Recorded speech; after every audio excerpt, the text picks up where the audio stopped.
Hello, today we're going to talk about how AI just exposed a hidden tax buried inside every enterprise software contract and why billions of dollars in SaaS value are quietly disappearing.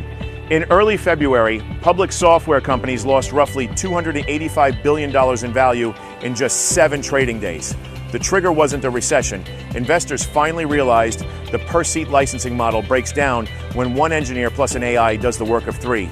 For every dollar spent on software, roughly 6 more are spent on everything around it: implementation, configuration, integration, internal headcount, and managed services retainers. AI didn't attack the software. It attacked those 5-line items because that's where the margin was the whole time. Salesforce just declared its own interface optional. Anthropic shipped a product that directly competes with Figma, its own integration partner. And Anthropic's annualized revenue hit $30 billion, with enterprise customers paying over $1 million per year, doubling in 2 months. The money is moving to the foundation layer and being squeezed out of everything above it. The pattern we see across industries is the same.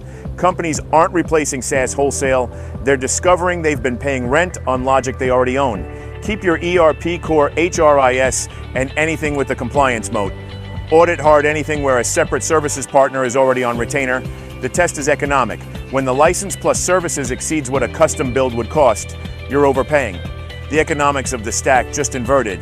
Software margin is compressing toward the foundation model, and services margin is inheriting everything above it. And if you want more insights on topics like this, make sure to subscribe to the channel.